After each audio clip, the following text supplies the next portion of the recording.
Namaste. Welcome to Ek Bharat Shreshtha Bharat. Today's episode is Agricultural Practices in Karnataka. Karnataka, the land of rich biodiversity and even richer soil and climate. With us today, we have Dr. K.P. Raghu Prasad, Professor and Head, Agricultural Technology Information Center, University of Agricultural Sciences, Bangalore. Namaskara, sir. Namaskar. Sir, please take us on a brief journey to the agricultural practices in Karnataka. Friends, Karnataka is no doubt a rich biodiversity with regard to crops, cropping pattern, even animal husbandry and so on. Just quickly go through some of the major facts of agriculture in Karnataka.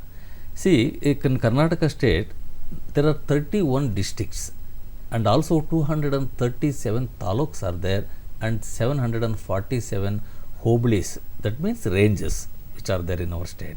So, coming to the total cultivated area, that is very important.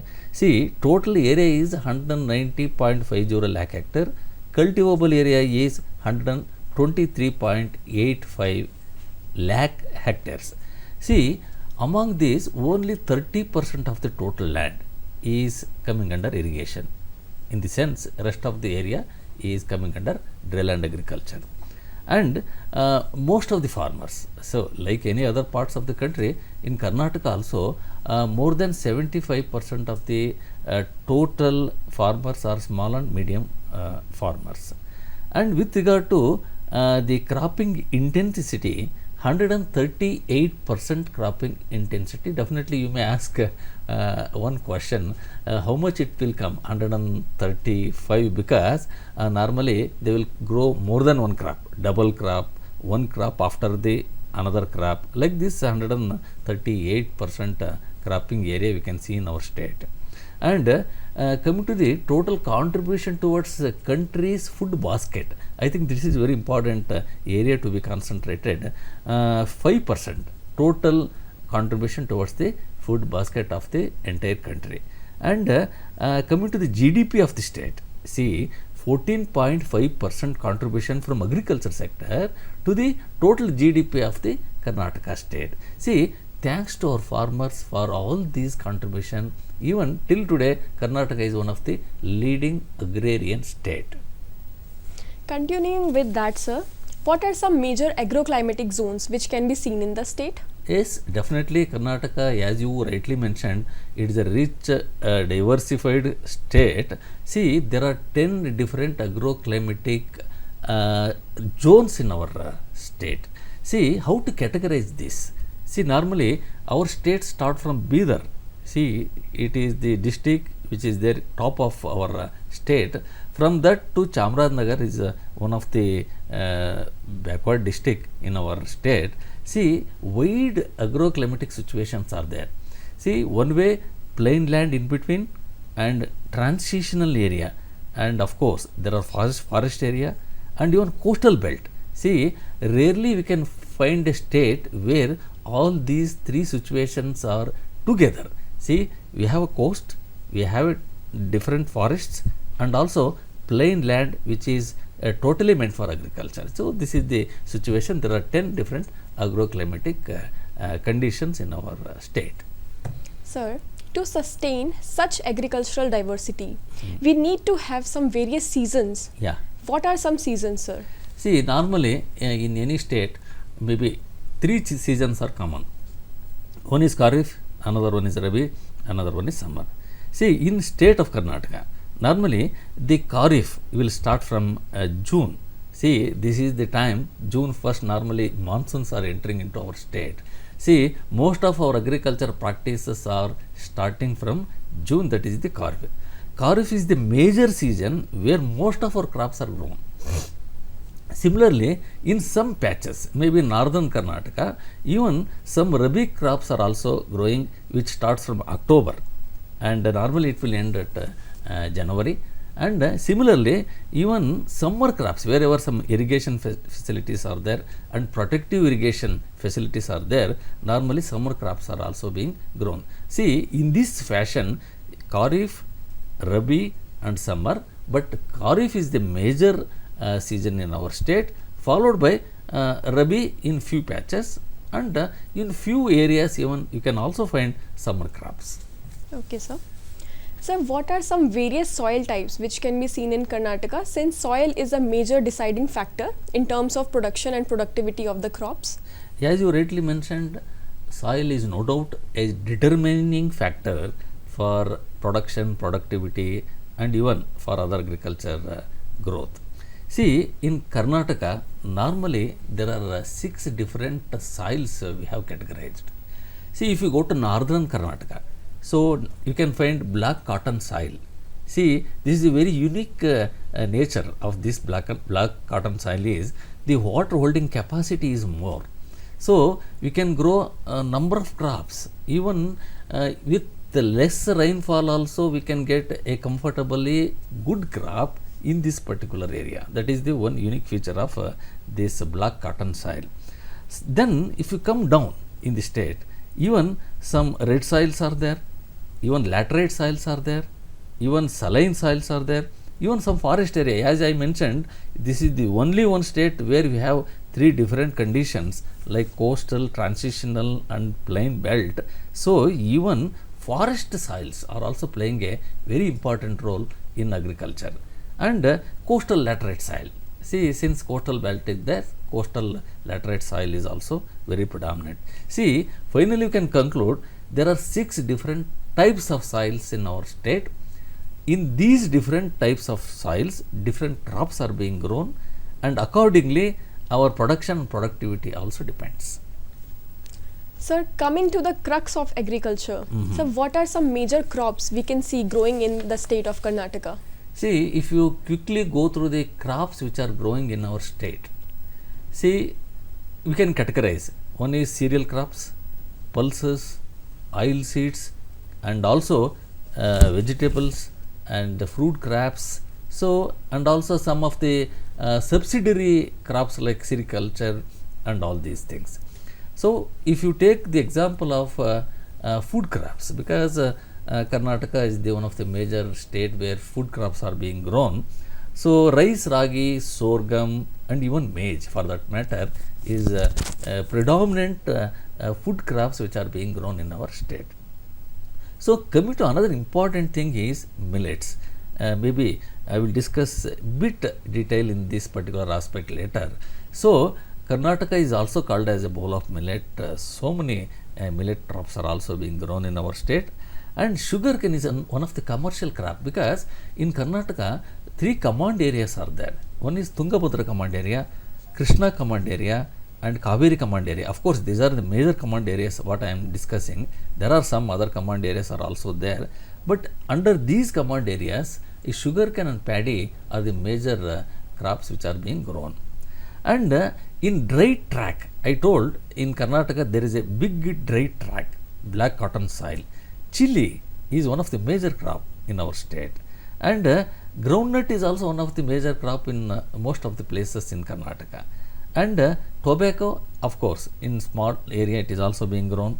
And silk and milk. See, if you go 2 districts in Karnataka, one is Chikkabalapur and another one is Kolar, where a cultivation of mulberry and also rearing silkworm is becoming one of the popular occupation, and coupled with cultivation of animals, maybe the dairy animals, they are very popular in our state.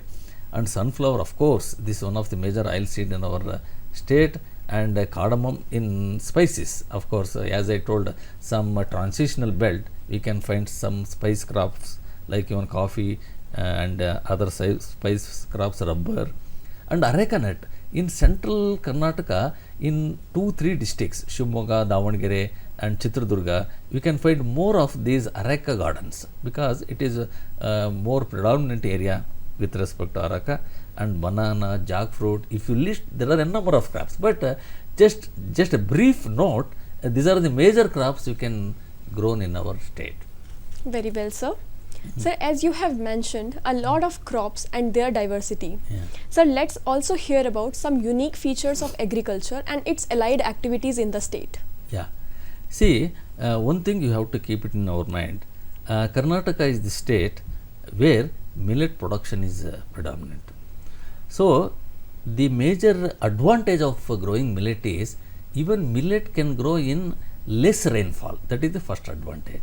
And second thing is, nowadays millets are called as nutri-rich grains. It means it contains lot of nutrients, even especially for diabetics and so many health disorders. See, these millets are found to be one of the major solution for their problems.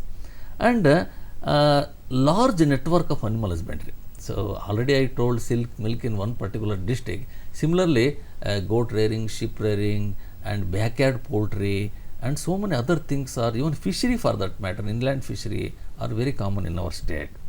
And long coastal belt, see again, which facilitates some of the farmers to grow some unique crops in that particular coastal area. And there are some important crops, as I mentioned, Badgi chili, Dharwad cotton. Cotton is one of the major crop in our state. Even of course, we are supplying this as a raw material for most of the textile industries in the country as a whole.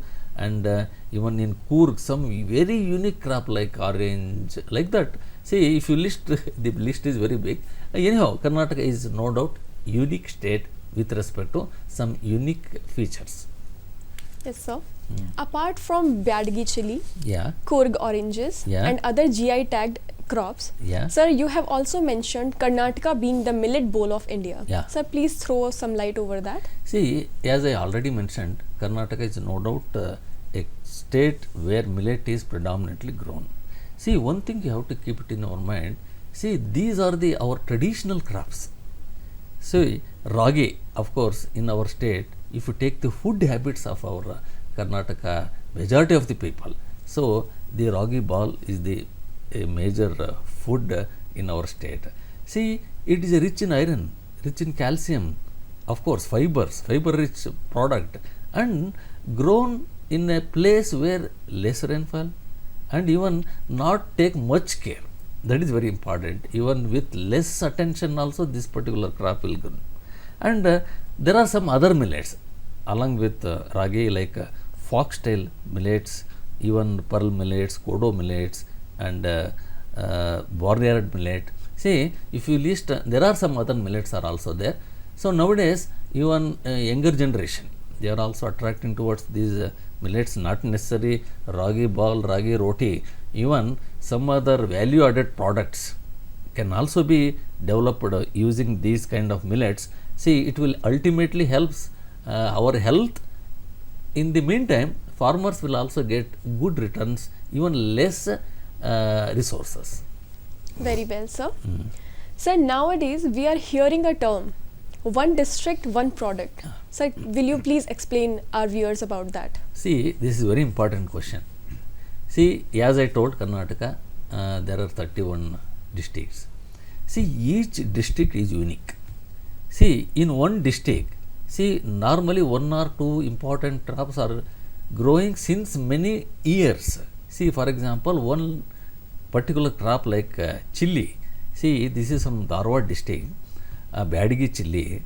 See, it is world famous product. You know, chili, of course, in major food preparation, this is the major ingredient. So that chili having a unique feature, unique characteristics with respect to pungency, color, and so many texture, so many things are there. See, that particular belt, that crop is growing very well because that climate is very conditional or congenial for that particular crop to grow very well. So if you go some other places like Coorg, orange, see that orange is again one of the major crop in Coorg. That climate is very particular to that particular crop. And even banana for that matter, Nanjangoodu Rasbale, see that is the crop of Mysore district, where this crop has unique smell, taste. Even if you take this particular crop to rest of the states, people may really enjoy it. This is very good, even nutritionally as well as taste wise. See, this crop will only grow more effectively in that particular place because of soil, climate, and also people know the cultivation practices very well. So keeping all these things in mind, even cholera for that matter, tomato is one of the best horticulture crop being grown in Kolar. See, government observed all these things and they came out with this one district, one product concept, and also it became a program, and special package is being given to the farmers to grow this crop still more productively. And even earlier they used to consume this product in local areas. Now even they can take other places, other districts, other states, even exporting the products, some of the important products, as I mentioned, either it may be even chakota for that matter. It is even a very popular fruit in southern Karnataka, even in and around Bangalore also you can find this particular crop. Even red onion again, this is another unique crop of the southern Karnataka. So the list is very big. So if I keep on telling all these things, maybe time will take more. So anyhow, this is a good concept. The thing is, anyhow, Karnataka is blessed with wide different agroclimatic zones. So these crops can be effectively grow and use and export, so that farmers' income can enhance. So that is the ultimate motto of the government of India. Very well, sir. In terms of dryland agriculture, sir, Yeah, Rajasthan is the top and Karnataka follows shortly after. yeah, Sir, but in terms of dryland agriculture, we have seen that Rajasthan is far behind than Karnataka in the prosperity in terms of agriculture. yeah. Sir, please throw some light on that. See, of course, one similarity is in both the states, dryland agriculture is more. In the sense, the area of dryland agriculture is more. But with respect to the rainfall pattern, of course, no doubt, we are blessed with monsoons. See, we are getting monsoon from both the sides. See, normally, southwest monsoon is the major monsoon what we are getting from Kerala, and that will enter into Karnataka. See, after 3 months, again one more monsoon we are getting from Chennai side. So we have advantage of both the monsoon in our state. So average rainfall of Karnataka is 1,248 mm. So of course in Malnad belt, Malnad means transitional belt, it may be 3,000 also, but on an average 1,200 is the rainfall pattern in our state. So another important thing is some places like Bangalore, Tumkur, are blessed with the northeast monsoon, as I told, So another monsoon also we are getting. There is added advantage for Karnataka. And groundwater potential, if you compare to Rajasthan, still Karnataka, because of these monsoon and reservoirs, rivers, natural climatic conditions, so still we have good underground resource. So definitely we can make use of these underground resource for our agriculture growth and prosperity. And cyclone, in between some cyclone will come, especially this year, even pre-monsoon showers, one more addition for the climate. As you asked one question in the beginning, there are 3 seasons, Kharif, Rabi and summer. One more season is there, that is pre-monsoon. Pre-monsoon showers, this time huge quantity rain we received. See, now because of changed climate, even we are preponing our activities. Now already crop practices are starting in our fields. See, taking all these advantages, definitely, though the area of dryland agriculture is more in our state, but we have already have some climatic opportunities like monsoons, underground water, reservoirs, rivers. See, altogether definitely will contribute for more production and productivity. Yes, sir. Sir, what are some important policies which are followed in agricultural practices in the state of Karnataka? See, Karnataka is no doubt a pioneer state in the country as a whole with respect to some of the important agriculture policies. See, this is the first state in the entire country to come out with agriculture policy. See, how agriculture should be there in any state for that matter.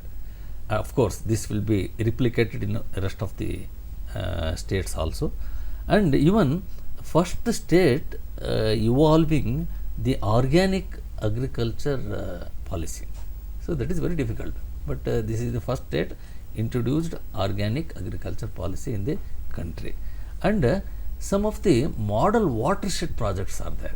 See, Kabanala water project is there, Mitemari water project is there. See, these are the projects which are model to the entire country. And first state recently in Karnataka, a secondary agriculture directorate was started. In the sense, see, agriculture we thought earlier from sowing to harvest. No, it is not so. Agriculture, even it will continue up to our plate. See, farmer after harvesting the product, they only process it, add some value, branding, labeling, export, so that their income will be enhanced. For that reason, secondary agriculture directorate started in our state, and this is the home state for milk production after Gujarat. You know, Anand is one of the important milk union. See, after Anand, our Karnataka, you know, our milk and so many other milk products are there. They are very popular in our Karnataka because in Karnataka, animal husbandry becoming one of the major occupations. So after Gujarat, Karnataka state, proudly we are selling that Karnataka state Nandini milk. You know, Nandini, there are wide range of products are there, and so that cooperative sector is growing like anything. See, why I am telling all these things, Karnataka not only in agriculture, crop production, even animal husbandry for that matter, this is very popular, and some rare breeds of animals are there.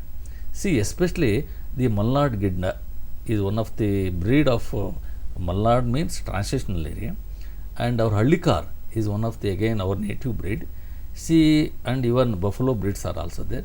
So sometimes even milk yield may less, but the quality of milk is really good. So in that way, Karnataka is a leading state in milk production and animal husbandry as well.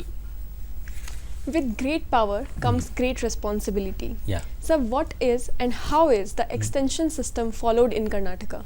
See, Karnataka again the model state with respect to extension, in the sense how to transfer technologies to the farmers. See, in the beginning, T&V system, training and visit system, very popular in our Karnataka. Afterwards, now in every Hobli headquarters range, we find one Raita Samparka Kendra. This is farmer centers. So normally farmers will go to these centers, get some inputs and also information, technical information from these centers, and through these centers farmers are regularly getting the day-to-day updates of agriculture, weather, market, whatnot. See, this is one unique feature of Karnataka. And recent years, the farmers producers organizations are becoming popular in our state. So if you go to Kolar, tomato growers associations are there, mango growers associations are there, similarly grape growers associations are there. Now farmers are coming together, make their own groups, and they grow commodities, bring the inputs together and exchange their technical information, market in bulk, so that their profit margin will be enhanced, so that of course doubling farmers income, it is a very ambitious program of Government of India, will become definitely true through these farmers producers organizations. Hopefully these organizations will become a major thumb card for success of agriculture in Karnataka. Sir, this was surely a very enlightening journey which you took us and our viewers. Yeah. Sir, with this we will conclude our today's episode of Ek Bharat Shreshtha Bharat. Keep watching. Thank you.